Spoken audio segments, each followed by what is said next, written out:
Before you halo jump in the military, you have to go through static line. I thought I was just gonna kind of float down and hit like in the movies. And where it gets really dangerous is at night. They put the ramp down and then you just feel all the cold air rushing through the bird.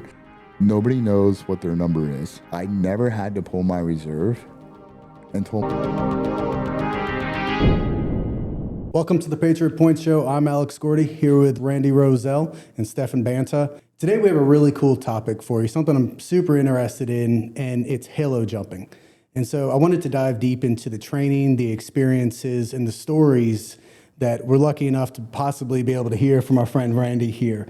And so he himself has jumped hundreds of jumps, correct? yeah, I'm just over 300. Nice. And so I'd just love to hear more about the training, like the experience, like what was it like getting on the planes? What were you thinking? Like everything that was going through your mind, because I'll never halo jump, but I'd love to hear about it. Yeah, sure. So first, let me just explain what halo jumping is. And before you halo jump in the military, you have to go through static line jumping, right? And static line jumping is just like you see in the old World War II movies, right?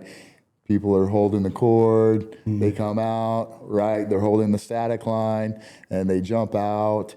And in all the movies, it shows them just going one after another, and they tend to float down, right? They hit the ground, and it's like, oh, like they landed in like, a meadow of flowers. Yeah, some sand. Yeah, and for me, on my static line experience, I couldn't wait. I was super excited. I was never really scared of jumping until after my first jump, because I thought I was just going to kind of float down and hit like in the movies. No, I hit like a ton of bricks. Like I hit and I'm like, oh my gosh. God, really? I'm trying not to use his name in vain, but I was like, holy shit, that fucking hurt. Your injuries are not service It was related. like, boom! I was like, holy crap. Yeah. And the round shoots, which are the static line shoots, and now they've got some better ones that, at least I think for the Rangers and some of the recon bubbas that aren't, halo qualified, they can jump out and be under square rectangular type shoots, right? Because these are the drivable ones. The round ones that you see in the World War II movies, the static line ones, they're not rectangular, so you can't really drive them. You can kind of crab walk them a little bit with the wind on the risers, but pretty much you're just subject to whichever way the wind blows. Yeah. And then you just want to face in. You do the best you can to face into the wind when you land, right? Because if you come with the wind, Faster. right, it's going to be like that downwind landing. Right, and that's you guys were just talking about like somebody having a bad landing at one of the stadiums or whatever. A downwind landing is when you land with the wind pushing you, and what it does is it just kind of grinds you into the ground, right? And that's when you really see those guys like break their legs and snap their legs and things like that. So you got to make it through static line to get to halo school. And luckily, I went through Naval Special Warfare static line, which is only a week long. Now, the Army static line course is 3 weeks long, because somehow they have to take an extra 2 weeks to show them how to fall correctly. I mean, it's called a PLF, parachute land fall. So you land with your feet together, your knees together, right? And you're supposed to kind of land on your side, and your feet hit, and then your knees, and then your hips, and then you roll to your shoulder. Well, it's always like a good attempt to do that. What you don't want to do, though, is definitely go heels to head, right? Oh, yeah. Which can happen sometimes if you turn the wrong way. And I've done that. I think everybody who's ever jumped has done that, and you're like, oh, that was bad. That was not good. It's worse when you're on the rectangular shoots, because you're just coming in at such higher velocity. With the static line, you pretty much fall kind of straight down, right? Depending on the winds, right? But we're not supposed to jump in winds that are over, 13 miles an hour, right? Because then that's when you can really get like smashed. Yeah, you don't know where the wind's going to take you.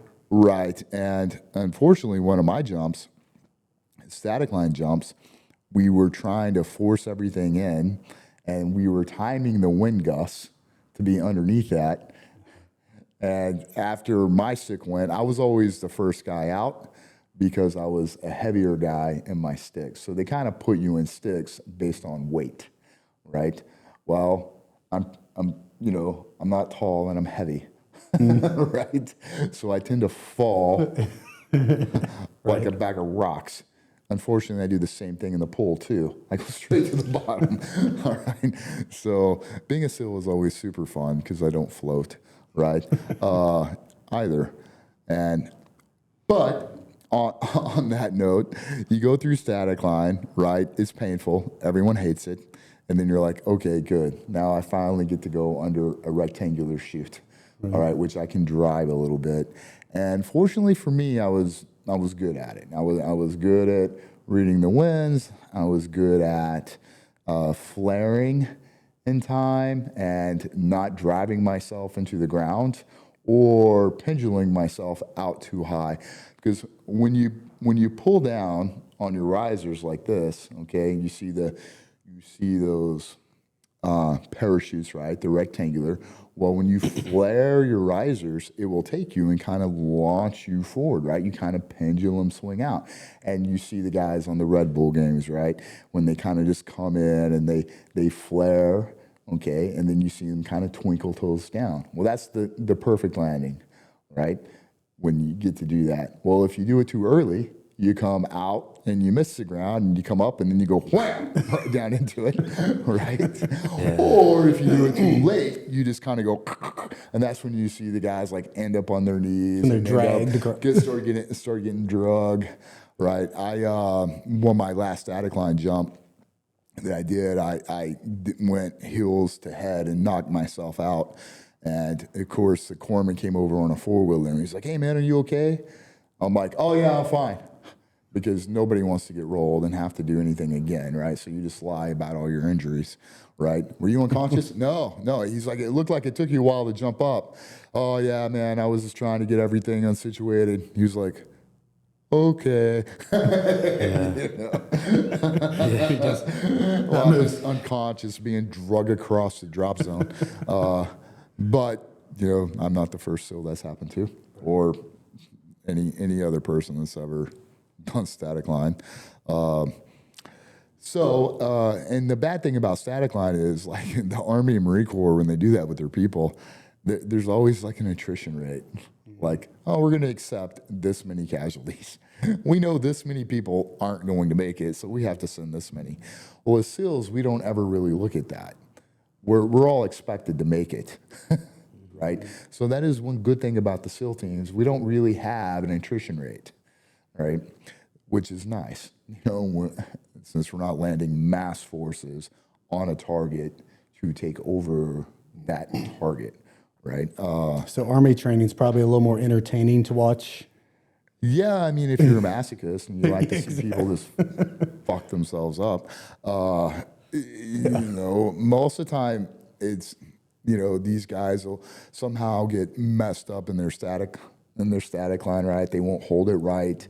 These guys will deglove their fingers or their arms coming out of the plane, because it's going about 100 miles an hour, right? 90 to 100 miles an hour when you jump out the back.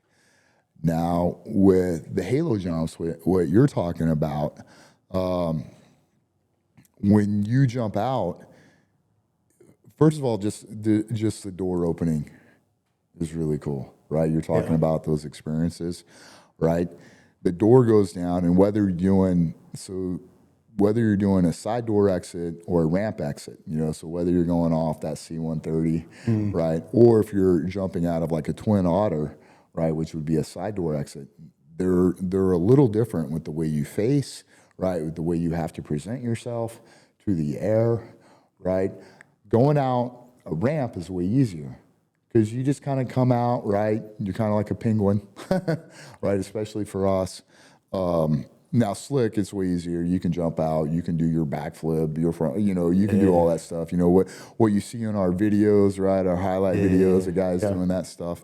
Because all you got to do is just, yourself to orientate yourself, right? Yeah. And with that, they just say, dick to the ground, right?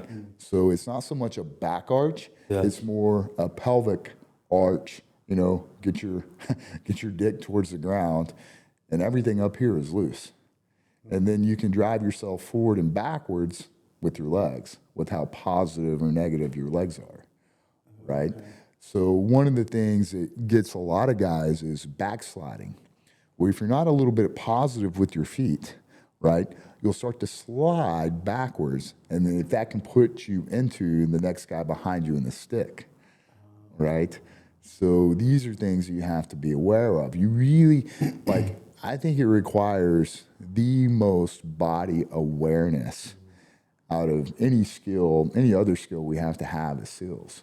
Because every little adjustment you make can have profound consequences. Yeah, for sure. Yeah, if you slow yourself down in the air and your wingman behind you is coming in 35 miles an hour, just smokes Bored, you. right? And these are things we have to have awareness of. And where it gets really dangerous is at night, right? So because you always temporarily lose situational awareness. When you jump out at night and that cold air hits you, right? They put the ramp down and then you just feel all the cold air rush into the bird, right? You're like, whew, all right, it's go time now, right? Fortunately for me, almost every time I've drank too much water, too much Gatorade, and I've had to piss so bad, I'm like, I just can't wait. Just let me the hell off this thing. I've got to piss. I can't wait to hit the ground. I have pissed myself a couple times waiting, just waiting to go. Right. Fortunately, they were water jumps, and I was in my wetsuit, so I was like, nah. But sometimes, like you jock up early, you get these checks, right? These air checks by the jump masters. So you got to go in, you get your JMPI, your jump master inspection. Okay, and they check you to be sure everything's right. Nothing's going to go wrong with you, your gear, your chute, right? And you get 2 of those every time. So just in case the first one, right, missed something, the second guy picks it up. So you get these JMPIs. Well, once you go through that, then it's like, okay, well, you're done. Now you're just waiting. And sometimes there's something goes wrong with the bird. Sometimes we're waiting on wind conditions. Sometimes we're waiting on weather, right? So now you're just sitting here and you're like, oh man, this is miserable. Because, it's not like the Red Bull games, right? These guys, these twin otters, they go up, shoom, boom, boom, right? It's the military. We suck the fun out of everything, right? That's cool. Oh, you thought you were jumping. Well, actually, you're going to sit here for 3 hours. Hurry up and wait. Yeah. Now, here is what's cool. Jumping out at night on nods. Right? Like that is a whole different kind of thing, especially if it's just a fun jump, right? Now, again, the military likes to suck the fun out of everything. So what do? We take a big rucksack full of gear and we put that in between your legs. We take a rifle and we strap that thing to you, right? Now you're in body armor, you got nods on, you got everything else. You got this attack board, okay? So we can kind of with our GPS on it, right? So we can drive ourselves to our drop zone. Because during the day, you can see the drop zone a lot of the time. Well, at night, you can't see anything, right? It's not, practicing jumps, it can be marked. Yeah. But in reality, we don't have a marked drop zone, right? We're finding the drop zone. We've done research on this and intel and everything else. Like, hey guys, this would be a good place to land. If they let us out here, we can move from here to here, right? From A to B, right? Country A or country B, right? Underneath, Right. So it's pretty cool when you think about it, Yeah. but it's really just an insertion method. Right. And then trying to find everybody else in the air at night can be a whole nother animal itself. Like we watch the Red Bull games and you see all these people jump out and they come together and blah, blah, and it's fun. And then they break apart and they pull their chutes. Well, at night, you jump out, the heaviest person goes first, right? So you're trying to find these people why we're still falling, right? Now we have beacons on, right? We have our IR flashers, okay? So you can try to find people. But then again, if there's any light cells, out there too. You're like, oh, is that like them or is that like Right. It could be on the ground. on the ground? Like, where is it? So you're looking at your GPS, right? You're trying to drive the way that you should be driving, right? And then find everyone else in the stack. And that's once you've kind of pulled your chute. Falling, maybe you've got 45 seconds of falling. You with Halo? Well, I mean, we're falling like 100 miles per hour, right? Back. Now, anything over 13.5, you have to be on oxygen. That was my Right. next question. When did the oxygen? Yeah, and it's cold, right? Like the higher you get, the colder it is, right? So over 13,500, and we need to be on oxygen. And that just adds a whole nother layer of things, right? Because now, you're up on the bird, and then you're on the bird's air supply, then you're gonna switch over to your own air supply, and now you have a mask on your face, so you feel like Darth Vader. It's always weird hearing yourself breathe, right? The thought of that, though, like you have all this gear on, you're walking towards the back of a C-17 to jump out into the darkness. I mean, the first time you ever did that at a night jump, what were the thoughts going through your head? Well, I didn't want to fuck up, right? Yeah. It's like, I hope nothing goes bad. I hope my rucksack doesn't come loose, right? Because then you can get into a death spin, right? Because anything that catches air on you will just launch you into a spin. So then you've got a counter spin with your arms, right? So these are all things like if anything comes loose on you, it's going to beat the shit out of you. Yeah. Right? And then, so you want to be sure everything is tied down really well on you, right? You want to be sure that you get on your proper heading, because especially on a side door exit, because if you jump out the side of something, it puts you in a spin already, right? So you're already spinning. So you've got to counteract that spin, and you got to try to find everybody else. So there's a lot going on, and there's a lot that can go bad. However, it's freaking exhilarating. It's scary. You don't want to mess up. You don't want to die. You want to land, at your landing zone, right, with your brothers. Right. Right. You don't want to be the guy that landed 2 miles off somewhere over there they got to go find, right? Or some trees and some water when you didn't plan on doing a water landing, or in San Diego training, you don't want to accidentally land in Tijuana, which has happened, right? I never landed in Tijuana, thank God, but it's happened, right? When you jump that close to the border, right, and you can travel miles, right? Sometimes guys just float on over, right? You had said you had something on your chest, like a GPS in essence. What exactly is that? So we have coordinates dialed in, right? So we can all kind of come together. Because at night, right, like I said, it's hard to find each other, okay? But if we all start kind of driving the same direction, right, towards our landing zone, because it's marked on our GPS, we will find each other along the way sometimes, and we will stack up, right? Because when we land, we want to land together, right? Now we can start a perimeter, right? We can start the patrol, we can cache our parachute, right? And then we can go do God's work. That would be a very scary sight if I was standing out and a team of Navy SEALs just came out of the sky and landed. Well, right, that's the way that we want it to be. But we actually want to land where nobody sees us, right? And we never want people to know we're there. And that is the great thing about that insertion method, is we can literally get dropped off here in the air and way the hell over here, I can't talk too much about capabilities, but it can be miles, right?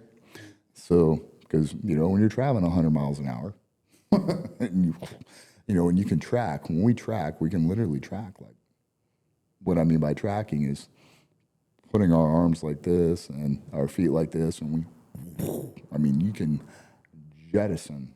Yeah. across Do you the start going sky. faster? Oh, like significantly. Really? Oh, yeah. I mean, you're like a rocket ship tracking. You come out of it and you slow yourself down. It's fun. It's a lot of fun. But again, you have to be, I mean, there's so much stuff that can go wrong, and you have to be aware of that, and you have to have good body awareness. And then you have to know where the other people are in the sky, right? So you've got to be situationally aware. So we do certain things before we pull our chutes, right? Because I don't want to pull my chute and have one of my teammates above me, right? So we always do something. We always do a big wave off before we pull our chute. And you have to be aware of your elevation as well, too, right? So there's a certain point that we all need to pull by. What's the lowest you ever opened at? 3,500. Well, honestly, I mean, not counting static line, which is somewhere between 12 and 800, right? Because you jump out. And it's funny, once you're Halo qualified and then you go do a static line jump, you're like, we're too close to the ground. We're way too close to the ground. Like, they give everybody a reserve, but I think it really is just to keep your mind occupied before you go splat. So you're just not thinking about your impending like 300 feet off the ground because at that point, right? nobody's going to pull that reserve in time. Not when you're jumping out between 12 and 800 feet. I mean, it's just, Yeah. it's way too close. Yeah. At least with Halo, you're like, all right, when things go wrong, I have time to react. Yeah. So I also I've got friends of mine that are in the teams. They're just sky gods. They love jumping. That is like their calling. I never looked at it like that. I'm like, I looked at it as an insertion method only. I didn't love it. I didn't necessarily hate it. All right, but it was a means to an end. That was it. Okay, I'm going to use this so I can get here, so I can do this job. But there are guys that love it. Like, I had 300 jumps. There's the guys that work in the air department, they get thousands of jumps, right? So, I mean, 300 sounds like a lot, but not when your buddy's got 3,000. Right. You know? So that's just kind of the way that I looked at it. I got lucky. Not only did I get to go to, Halo school, I got to go do advanced parachute training, which was fun. We were getting, multiple jumps a day at night, because we were preparing for a certain type of mission, right? So my whole platoon went to advanced parachute proficiency training, and that's just what we did for like a whole month. Was just practice that stuff at night, on nods, jumping out, You said for jumping into water. So if you're landing, what other additional gear? Is there anything different that you're doing with water? You have fins strapped to you, right? So you can swim. And these are also things you don't want to rip off your legs or beat the holy snot out of you.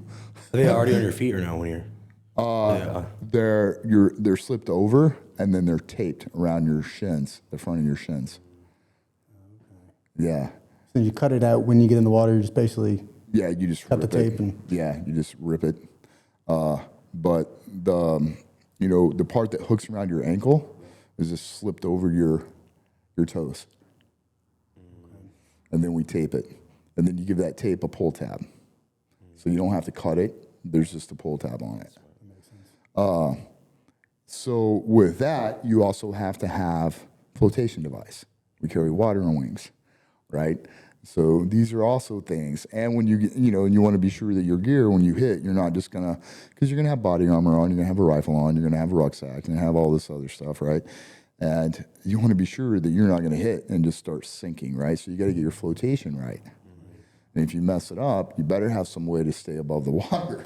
Yeah. Yeah, because you're swimming with all that gear. So Yeah. So, these things just bring a whole nother level of, I'm not going to say suck, but just awareness, right? More components. More components, right? To try to get your rifle out, and then swim in with it. You got it on top of your rucksack. Now we're finning in, right? So we're making that over the beach type of insertion. And again, it's all at night. Yeah. And then there's waves, which are always super fun, especially in when we're training in San Diego. Now the rest of the world, they can be not as bad, or they can be, even worse. San Diego is a good training place because there's always waves. It ain't like the Atlantic. It's always cold, and they're always coming in. Yeah. So there's that. It's just a lot of things people don't think about, and there's skill sets that we have to maintain. It's not like you can just not do that for a while and then just be like, oh yeah, I'm good. Yeah. Right. And gear is always updating, which is nice. We're always getting better stuff, but it is a perishable skill, like almost all the skills we have in the SEAL teams, right? Just like shooting is a perishable skill, fighting is a perishable skill, diving is a perishable skill, shooting, moving, working together, these things, they all have to be constantly refreshed and rehearsed. And the job is dangerous, right? I mean, you jump into the ocean full of gear, at night, you fuck that up, you're going to drown. Guaranteed, pretty much. Guaranteed. Yeah, I mean, Mother Nature's unforgiving. You have to respect her no matter what. And we've had SEALs that have drowned by doing that stuff, drowned on missions. And it's a shame. But you've got to respect her. You've got to respect jumping out of airplanes no matter what you're landing on. The same thing with diving underneath the ocean. You always have to respect the ocean. It's when you get complacent or you start to lose respect, Murphy will come take a vote. And, things can go sideways very quickly. It's also freaking awesome. Yeah. Like there's something about doing things like that you're like, nobody else is doing this stuff. Like the enemy would never expect this, and it just feels cool. You're like, all right, I'm doing some Navy SEAL stuff. Yeah. Yeah. That's awesome. So it's pretty cool. It's funny. I always believe that you only get so many jumps. Nobody knows what their number is. I never had to pull my reserve until my very last jump as a SEAL. Yeah. Really? Yeah, I got something called bag lock. What's funny was my senior chief on one of my platoons, I was a chief now, he was senior chief at this point, and we were good friends. I really liked him. He was one of these air god kind of guys. And he's like, all right, guys, this is our last jump. It's just a qualification jump. We're just going out slick. Let's have fun with this. Let's all meet up. Well, I was the heaviest guy in the stick, so I was the first guy out, right? And so I jump out, and we're supposed to have like 8 guys in between us, right? And they're all sky trash. They're all over the place. They're just like herding cats. Well, he jumps out last because he has the most experience, right? And so he comes up, and, we actually meet up. We end up meeting up together, and we're looking at each other, laughing, waving, yeah, we found each other, all these other guys suck, blah, blah, blah. Right? Well, I checked my altimeter, and it's, we said we're going to pull by 4,500, right? I check it. I'm like, all right. I wave off. I look at him. I pull my ripcord. Nothing happens. Now, they say you can get a burble and you're supposed to count to 4. I've never actually pulled it and got to 4 before that thing was like, it's literally every time I pulled it, it's like 1,000. I'm already going. They say you can get to 4. Never got there. I got to 4. And I was like, I look over my shoulder to check to be sure I don't have some type of air bubble. Right? They call it a burble, right? Like your pilot chute is floating, but you were just kind of blocking the air from getting it, right? Okay. So there's no pilot chute. I look back and I'm like, emergency procedure, I'm like, Cobra strike my reserve. Yeah. And he got it all on film because he's got like his helmet cam on. Yeah. He's like, so I pull my reserve. I see my main just go floating away out of the corner of my eyes. So now I'm landing on my reserve. So I'm like, all right. Is your shirt the same size as your main or no? Yeah, it's really close to the same size. The main's a little bigger. Okay. But so I'm floating in. I'm like, all right, nothing better go wrong because I do not have a backup anymore.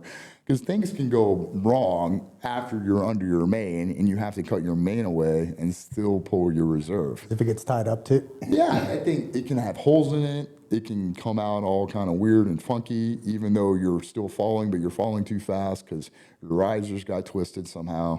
So people have had to cut away mains that opened up, but they were just messed up some way. So I'm like, all right, I'm checking in. I'm like, everything's good. Nothing better happened. And of course I landed safely and I'm here to talk about it. But he was like, dude, your eyes were so fucking big. He was like, you should have seen your face. I'm like, yeah, of course. And he's one of these guys that's had to pull his reserve before. He's got thousands of jumps. And I'm like, that was my first time. Yeah. And I'm like, that was my last jump in the SEAL teams. And I'm like, yeah, I'm so glad I was retiring in like a year. And I'm like, cool, I got that thing out of the way. I keep my jump pay. I don't need to do this anymore. Yeah. Yep. And if somebody right now is like, hey, Randy, you want to go skydiving, as a civilian? I may do it. I don't know. But, it's just so different being like this, dressed like this, and then a military jump. And Yeah, it's different for sure. All the gear and everything else. so, but yeah, it was kind of funny. I had a friend that had to pull his reserve on his very first jump ever. So I felt a lot luckier than he did. At least mine was my last jump. Sure. I didn't have to have a career after that of like, I don't want a reserve for my reserve. Just yeah. They're like, can we just jump over water every time? Yeah. Well, I appreciate you sharing that with us. And so if anything else you wanted to add to that? Yeah, that's about it. I mean, for anybody that wants to, go get their, their AFF license or whatever, sure. Why not? If you got the money to do it, it's fun, it's exhilarating. I hope my kids don't want to do that because I do believe you've only got so many. Yeah. And you don't know which number that is. And a lot of times the guys that die are the guys that have the most experience because they get complacent. Yeah. Yeah. Yep. Yeah. Ratio. Those rock It's stars like the same thing on the shooting range, right? You got new people that shoot themselves, and then the other people that shoot themselves have been instructors for 30 years. Yeah. They just got complacent. Makes sense. So complacency kills. Kills. Right. Well, ladies and gentlemen, thanks for joining us today, the Patriot Point Show. Remember to like, subscribe. We have a lot more content coming towards y'all, and we hope to see y'all next time.